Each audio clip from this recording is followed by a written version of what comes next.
I thought it was over. For weeks things had been quiet. Too quiet. No Nancy, no legal threats, no cops showing up with ridiculous complaints. Just me, my land, and Rusty chasing butterflies like he didn't have a care in the world. But deep down, I knew better. People like Nancy Wilkins don't just disappear. They plot. They wait. And when they strike, they make sure it hurts. It started small. One evening, I noticed deep tire tracks near my fence. Not mine, not the sheriff's. Someone had been there, watching. The next night, my power flickered, then cut out completely. For 10 minutes before coming back on like nothing happened. Just a glitch? Maybe. But when Rusty started growling at shadows, his hackles raised like we were under attack, I knew I wasn't imagining things. Then came the call. Midnight. The phone rang. Just once. Enough to wake me up, but not long enough for me to answer. I stared at the screen. Unknown number. I should have ignored it. Should have gone back to sleep, but something in my gut told me to call back. The line connected. Silence. No breathing. No static. Just an empty, suffocating void. I waited, gripping the phone tighter. "Who is this?" I asked, my voice steady but sharp. Still nothing. Then, just as I was about to hang up, a single sound crackled through the speaker. A slow, deliberate exhale. Cold dread curled in my stomach. Someone was out there. Watching. Waiting. And they wanted me to know it. I hung up and set the phone down carefully, my heartbeat pounding in my ears. Rusty was still by the door, growling low, his body tense like he could sense something just beyond the dark. Nancy Wilkins may have lost the battle, but this was far from over. Hey, real quick, if you're enjoying the video so far, make sure to hit that like button, share it with friends, and subscribe for more awesome content. And while you're at it, drop a comment and let me know where you're watching from. All right, let's keep going. It didn't take long for the rumors to start. A new name was making the rounds in Willow Creek.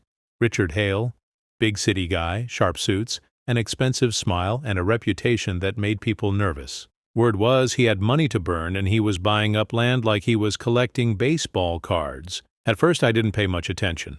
Some rich investor sniffing around small-town property, nothing new. But then I heard whose land he was after. Mine.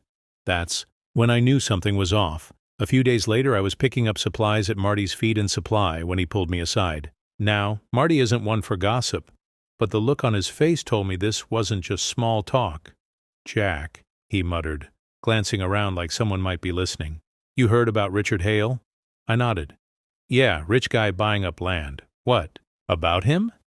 Marty sighed, rubbing his jaw. "He ain't just buying land. He's cleaning up messes." I frowned. "What's that supposed to mean?" Marty leaned in, lowering his voice.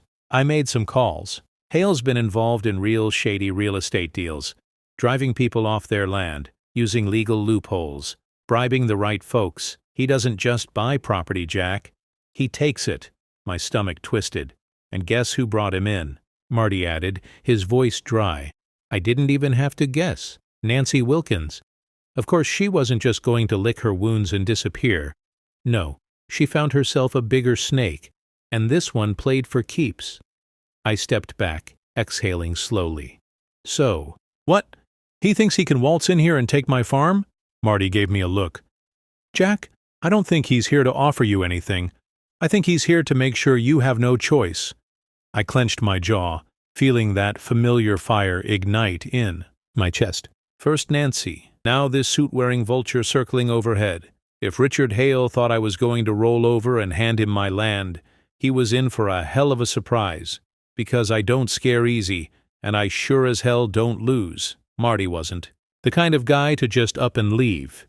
If he wasn't at his store, he was at his house. If he wasn't at his house, he was at the diner. And if he wasn't at the diner, well, you'd probably find him in the back of his shop fixing something that didn't need fixing. So when I swung by Marty's Feed and Supply the next morning and found the place empty, I knew something was wrong. The open sign still hung in the window. The lights were on. Even the radio behind the counter played a low, crackling country tune.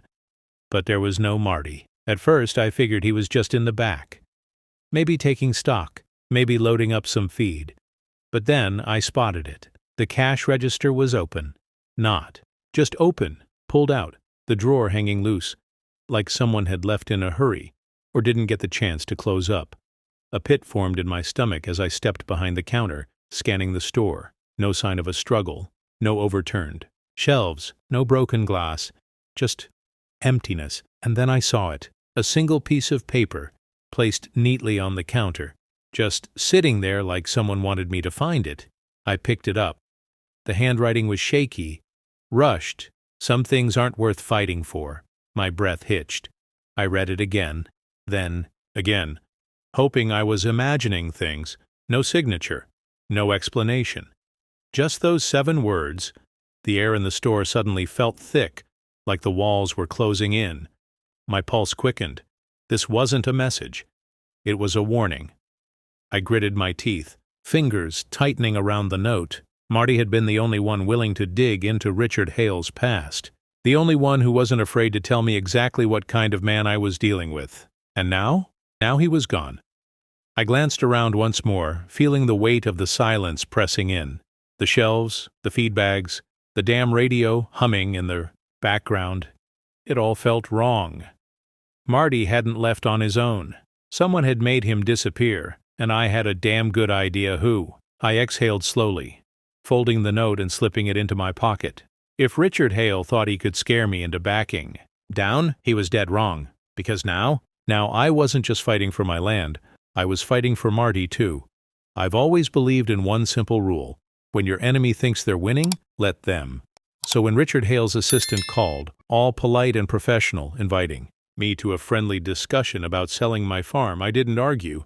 I didn't tell him where he could shove that offer. Instead, I did the one thing they never expected. I said yes. "Oh, absolutely," I told him, keeping my voice as casual as a man discussing the weather. "I'd love to hear what Mr. Hale has to say." The line went quiet for a second. Like, the guy wasn't expecting that answer. Then came the carefully rehearsed response. "Wonderful. We'll arrange a private meeting. Mr. Hale believes business should be handled discreetly." Yeah. I bet he did. The meeting was set for the next evening. Some remote hunting lodge outside town. Fancy, private, and just isolated enough that if something went sideways, no one would hear a thing. I already knew what this was. It wasn't a meeting. It was a setup. The only question was, for who? For them? Thinking they'd corner me, pressure me, maybe even scare me into signing over my land. Or for me, because if they thought I was walking in blind, they clearly hadn't done their homework. So I played my part. I dusted off an old button-up, slicked my hair back like I was actually trying to impress these people, and drove out to the lodge just as the sun dipped below the trees. But I didn't come alone. I had Rusty curled up in my truck bed, watching, like a sentry, and tucked beneath my jacket, a recording device. If Richard and Nancy wanted to play dirty, I was about to make damn sure they buried themselves with their own words. The moment I stepped inside, I could feel it. The weight of something wrong hanging in the air. The place was dimly lit, all dark wood and mounted deer heads staring down like silent witnesses. A roaring fire crackled in the stone fireplace, but it didn't do much to warm the tension in the room. Richard Hale sat in the middle of it all, cool and composed, a glass of whiskey in his hand. And to his right, Nancy Wilkins. Her smile was tight, forced. But her eyes? Oh, she was enjoying this. "Jack," Richard greeted smoothly, gesturing toward a chair across from him. "Glad you could make it." I sat down, stretching my legs out like I didn't have a care in the world. "Well, you did offer free drinks. Figured I'd hear you out." Richard chuckled, swirling his glass. "That's the spirit. Let's talk business." Nancy leaned forward, resting her elbows on the table. "Jack, let's not drag this out. Your land. It's a problem. For us. For the community." I raised a brow. "Funny, last I checked, I wasn't part of your community." Nancy's smile faltered. Richard, on the other hand, just grinned. "We're prepared to make you an offer," he said, sliding a folder across the table. "A generous one." I opened it, scanned the numbers, and had to stop myself from laughing. They weren't just offering above market value. They were offering me enough to retire tomorrow, which meant one thing: they were desperate. I leaned back, tapping my fingers against the table. And if I say no? Richard's smile didn't change, but something in his eyes did. I wouldn't recommend that, Nancy sighed, rubbing her temples like I was some stubborn child. Jack, you need to be smart about this. I tilted my head. Smart? Or scared? Silence. Just for a second. But it was enough, I smiled. Let them think I was considering it. Let them think they had me right where they wanted, because in reality, they were walking straight into my trap. The moment I stepped back into that hunting lodge, I knew. Something was wrong. The air was too still, the fire crackling just a little too loud. Nancy was smiling too much, and Richard Hale sat like a king on his throne, his fingers lazily tapping against a leather folder on the table. But it wasn't them that made my stomach tighten. It was Sheriff Daniels. He was standing near the door, arms crossed, hat pulled low over his eyes like he didn't want to look at me. Daniels and I weren't exactly best friends, but we had an understanding. He was fair, straight-shooting, and usually more annoyed by Nancy than I was. But tonight he looked cornered. Daniels, I greeted, my voice careful. Didn't take you for a business meeting type. His jaw tensed. He didn't answer. Richard chuckled, leaning back in his chair. Well, Jack, this isn't just any business meeting. This is the end of our little dispute. I arched a brow. That so? Nancy slid a thick document across the table, her grin stretching wider. Go ahead, take a look. I didn't move, didn't touch it. Instead, I met Richard's eyes. Why don't you summarize it for me? Richard exhaled like he was speaking to a slow child. It's simple. The county recently reevaluated zoning laws in the area, and, well, turns out your land no longer belongs to you? Silence. I blinked once, slowly. Then I laughed. A sharp, humorless thing. That's funny, real funny. I glanced at Daniels, but he still wouldn't look at me. And let me guess, you're here to back this up? He let out a long breath. Jack, this came from above me. I clenched my fists. Above you? Nancy was glowing now, practically buzzing with excitement. It's all legal, Jack. Your property has been reassigned for public development use, and as of today it's officially under county jurisdiction. I felt something cold settle in my chest. They weren't just trying to buy me out anymore. They were trying to erase me. Richard folded his hands. Now, you can fight this. You can spend years drowning in legal fees, trying to undo something that's already been stamped and approved. He smiled. Or you can be smart, walk away. I exhaled, shaking my head. You think I'm just going to roll over? Sign my land away like a good little boy? Richard tilted his head. I think you're out of options. And then Daniels moved. He stepped forward, slow and deliberate, reaching for his cuffs. Jack. Benson, he said, his voice tight, like the words tasted bitter. You're trespassing on county property. I need you to come with me. For a second, the room felt too small. The walls closing in, the fire roaring behind me, the weight of the setup pressing down on my chest. Daniels didn't want to do this. I could see it in his face, the way his hands clenched like he was ready to punch a hole through the wall. But he had to. They had backed him into a corner, too. Nancy let out a mocking sigh. Jack, let's not make this difficult. Richard smirked. Be reasonable. There's no way out of this. I could feel my pulse in my ears, the fight boiling inside me. The part of me that wanted to tear this whole place down, to make them pay. But I forced myself to go still. Because Richard was wrong. There was a way out of this. I just had to play my cards right. So I exhaled, raised my hands, and let Daniels cuff me. For now, I let Daniels cuff me. Let Richard and Nancy smirk like they'd already won. Let them think I was beaten, but I wasn't, because when you back a man into a corner, you better be damn sure he doesn't bite back. Daniels gripped my arm, leading me toward the door, his jaw tight. I could feel the hesitation in his steps, like some part of him was begging me to make this easy. Nancy's voice followed behind us, sweet and smug. See, Jack? That wasn't so hard, was it? I clenched my fists, counted my breaths. Then I saw it. The moment. Daniels reached for the door handle. Richard looked away. Just for a second. That was all I needed. With a sharp twist, I yanked my arm free and slammed my shoulder into Daniel's, sending him stumbling forward. At the same time, I spun, catching Richard by surprise, and drove my elbow straight into his gut. He let out a choked gasp, his whiskey glass crashing to the floor. Nancy screamed. Daniels cursed, already recovering. I didn't wait. I moved. Fast. Richard's keys. They were sitting on the table, next to the folder that was supposed to end me. I snatched them up and sprinted out the door, my boots pounding against the wooden steps as shouts erupted behind me. I hit the truck's unlock button and slid. Inside, shoving the key into the ignition just as Daniels burst through the doorway. "Jack, don't!" Too late. The engine roared to life, tires spitting gravel as I peeled out of the lot like the devil himself was on my tail. I didn't get far before I saw them. Headlights in the rear view. Multiple sets. They were coming. I gritted my teeth.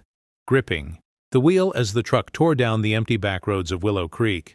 The tires screeched as I veered onto a dirt path, dust kicking up behind me. A voice crackled over the truck's police scanner. Richard's voice. "Don't let him get away." I floored it. The roads twisted through the countryside, lined with thick trees and open fields. A black SUV gained on me, closing the distance. They were faster, better equipped. But they didn't know these roads like I did. I spotted a narrow side path, barely wide enough for the truck. A long abandoned shortcut, one I knew like the back of my hand. I jerked the wheel. The truck swerved hard, sliding onto the path. The SUV behind me wasn't as lucky. A sharp turn. A scream of tires. Then, crash. The sound of metal crunching against trees. One down. I didn't stick around to see if they were okay. I had somewhere to be. I pulled up to Marty's abandoned feed store, killed the engine, and jumped out. My heart was hammering, adrenaline pumping, but I wasn't stopping now. I hurried inside, my boots echoing in the empty space. The note was still on the counter. Some things aren't worth fighting for, but I knew Marty, and I knew he didn't. Just run! If he left something behind, it wasn't by accident. I scanned the room, the counter, the back office. Then, a faint blue light, a phone, shoved behind the cash register, barely noticeable. I snatched it up and hit the power button. The screen flickered to life. A recording was open. I pressed play. Nancy's voice crackled through the speaker. "The paperwork is done.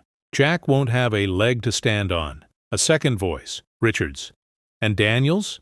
You're sure he'll cooperate?" A pause. Then, a third voice. A voice I didn't expect. "For the right price. Everyone cooperates. Sheriff Daniels." My blood ran cold. I had everything I needed.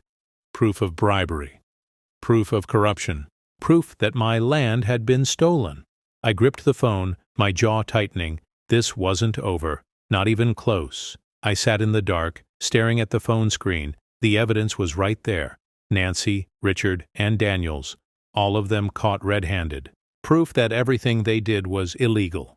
That my land had been stolen. That my arrest was a setup. That even the sheriff had a price. For a long moment I just listened. To Nancy's smug voice, to Richard's calm threats, to Daniels, selling his soul for a few stacks of dirty money. Then, without a second thought, I hit upload. The video spread fast. I sent it to local news stations, online forums, and every social media platform I could think of. By morning, it was everywhere. And by noon, all hell broke loose. People in town were pissed, and I mean furious. Nancy had already been hated by half the community, but now everyone saw her for what she really was. A fraud, a liar, a corrupt parasite trying to steal a man's home. Richard Hale wasn't some untouchable businessman anymore. He was just another crook who got caught. And Daniels? Well, people don't take kindly to a sheriff who sells out his own town. For the first time since this whole mess started, I felt like I'd finally won. But I should have known better, because Richard wasn't done yet. That night, I heard Rusty barking like his life depended on it. I grabbed my shotgun and stepped onto the porch, just in time to see a black SUV creeping down my driveway. I knew what was coming. I didn't even hesitate. I fired one warning shot in the air. The SUV slammed on its brakes. The doors flew open, and out stepped 6 men. No uniforms, no badges, just goons in dark clothing, carrying gas cans and crowbars. I tensed. "You boys lost?" One of them, a stocky guy with a scar down his cheek, grinned. Hale sends his regards. They were here to burn my farm down. I didn't run, didn't panic, I just whistled. And out of the darkness, my bulls came stomping forward. Now, for anyone who doesn't know much about cattle, let me tell you, a 1,000-pound bull doesn't have to hit you to scare the hell out of you. Sometimes all it takes is a stomp, a snort, and a well-placed charge. The goons hesitated. Then behind me I heard something even better. Engines, footsteps, voices. I turned and saw them. The town, my neighbors, my friends, people who had enough of Nancy and her little empire. Some carried shotguns, others just held tools. Pitchforks, axes, anything they could grab. One of them, Old Man Ray from down the road, spit on the ground and muttered, "Looks like we got ourselves a problem." Richard's men looked at us, looked at the bulls, and realized they had seriously miscalculated. One of them turned to run. But then, Richard himself pulled up. He stepped out of his sleek black car, still dressed like some high-end executive who had wandered onto the wrong movie set. His face was tight, furious. "What the hell is this?" I grinned. "Community service." Richard's jaw clenched. "You think a bunch of farmers and animals can stop me? You have no idea who you're messing with." I pulled out my phone. "Actually, I do." And then I pressed play. A live stream. Richard's own men had left their radios on, and lucky for me, one of them had been broadcasting the whole conversation. Richard Hale, on a hot mic, admitting everything. The bribery, the threats, even the orders to burn my farm. The color drained from his face. "Shut that off," he snapped, stepping toward me. Behind me, someone cocked a shotgun. Richard froze. "You're done," I said, my voice calm. "And this time, no one's going to save you." By the time the cops arrived, Richard's men had already surrendered. Sheriff Daniels? He wasn't coming. Turns out, when people find out their sheriff's a crook, they don't let him stick around. He'd skipped town. Nancy? She vanished, left her house, her reputation, everything. And Richard Hale? Well, he got exactly what he deserved. Handcuffed, arrested, his company under investigation. I stood on my porch as they took him away, watching as the empire he tried to build crumbled around him. He locked eyes with me one last time, seething. "This isn't over," I smiled. "Yeah, it is. But I was wrong, because the next morning I found an envelope nailed to my door. No return address, no message, just one single name written on the front, Nancy Wilkins." I exhaled slowly, feeling that familiar fire light up in my chest. Looks like she wasn't finished just yet. For the first time in what felt like forever, I finally breathed. Richard Hale was gone, dragged off in handcuffs, his empire crumbling like a house of cards. The sheriff? Vanished. Last I heard, he skipped town before anyone could slap the cuffs on him too. And Nancy? Nancy disappeared overnight. One day she was the queen of Willow Creek, running the HOA, throwing around threats like confetti. The next? Gone? Her mansion? Abandoned? Her bank accounts? Frozen. It was almost like she'd never existed. For the first time in months, my land was mine again. No threats, no lawsuits, no smug bureaucrats telling me what I could and couldn't do. Just peace. I sat on my porch. That evening, sipping my coffee as Rusty snored beside me. The sky stretched wide and golden, the air crisp and still. Exactly how it should be. I should have felt victorious, should have been celebrating, but something wasn't right. Because this wasn't how people like Nancy disappeared. She wasn't the type to run. She was the type to wait, to watch, to strike when you least expected it. And sure enough, the storm wasn't over yet. It showed up the next morning, nailed to my front door. No stamp, no return address, just a single white envelope, the paper thick and expensive, like something out of a damn law office. I pulled it free, flipping it over. 3 letters were written across the front in sharp, precise handwriting. NWI frowned. Tearing it open, I pulled out a simple, neatly folded piece of paper. No threats, no demands, just one sentence. "This isn't over, Jack Benson, And at the bottom, a signature. Marty Wilkins. My stomach twisted. Marty? Nancy never mentioned a brother, but now, with everything that had happened, I couldn't shake the feeling that this was personal. Rusty growled suddenly, his ears perking up as he stared toward the road. I followed his gaze. A car sat parked at the far end of my property. Dark windows, engine running, just watching. I took a slow breath, crumpling the letter in my fist. Nancy might have been gone. Richard might have been in jail, but this fight was just getting started. If you enjoyed this video and want to see the next part, let me know in the comments. Don't forget to like, share, and subscribe to stay updated. See you in the next one. Your support means the world.